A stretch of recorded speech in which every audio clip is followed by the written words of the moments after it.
جب مبدأ علم میں اختلاف نہیں، مسلمانوں نے کہاں سے نکالے ہیں؟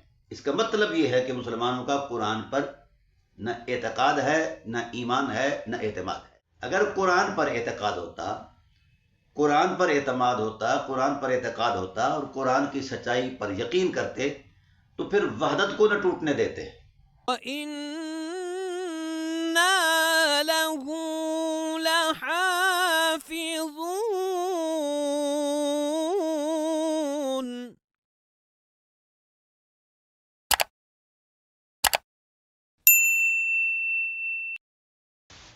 الحمدللہ رب العالمین والصلاة والسلام علی سید الانبیاء والمرسلین والصلاة والسلام علی آباء سید الانبیاء والمرسلین والصلاة والسلام علی امہات سید الانبیاء والمرسلین والصلاة والسلام علی اعمام سید الانبیاء والمرسلین لا سیما افضل البشر بعد الانبیاء بالقول الغالب خیر الناصرین سیدنا ابو طالب علیہ الصلوۃ والسلام وعلی آلہ واصحابہ واہل بیتہ وعترتہ وعشیرتہ اجمعین، اما بعد فاعوذ باللہ من الشیطان الرجیم بسم اللہ الرحمن الرحیم۔ تو جب قرآن جو اصل مبدأ علم ہے، اصل حقیقت ہے، جو لوح محفوظ سے نازل کیا گیا ہے، کلام الہی ہے، اللہ کا حسن ہے اور ہدایت کا ایک سمندر ہے، تو جب اس نے یہ اعلان کر دیا کہ میرے اندر اختلاف نہیں ہے، تو جب مبدأ علم کے اندر اختلاف نہیں تو میرا سوال یہ ہے کہ ہم نے اختلاف کہاں سے نکالے ہیں؟ بس اسی بات پر میں ایک لمحہ کے لیے آپ کو متوجہ کرنا چاہتا ہوں کہ جب مبدأ علم میں اختلاف نہیں، مسلمانوں نے کہاں سے نکالے ہیں؟ اس کا مطلب یہ ہے کہ مسلمانوں کا قرآن پر نہ اعتقاد ہے، نہ ایمان ہے، نہ اعتماد ہے۔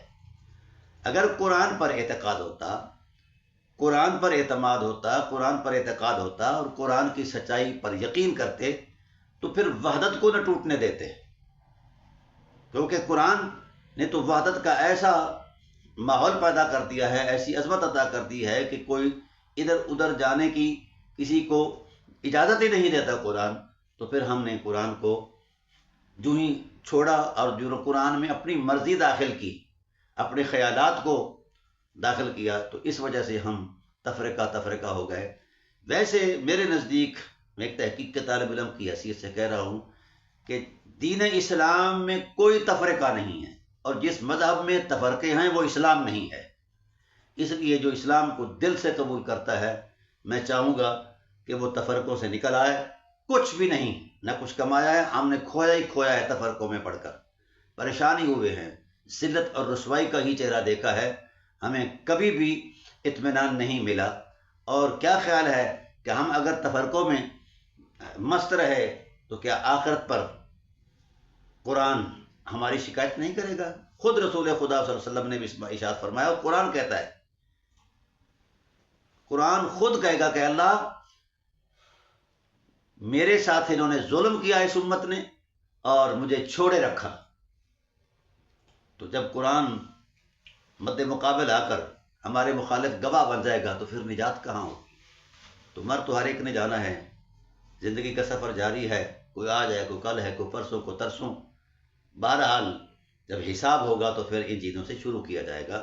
اس لیے میں چاہوں گا کہ امت مسلمہ ہوش کے ناخن لے، اور جب تک ملا اعظم برقرار ہے امت ایک نہیں ہو سکتی۔ ملا اعظم سے جان چھڑائے، امت اپنی سادہ لوحی کے اندر ایک ہو جائے۔ اللہ تعالیٰ امت کو ایک بنائے اور امت کو وحدت کا نور عطا فرمائے۔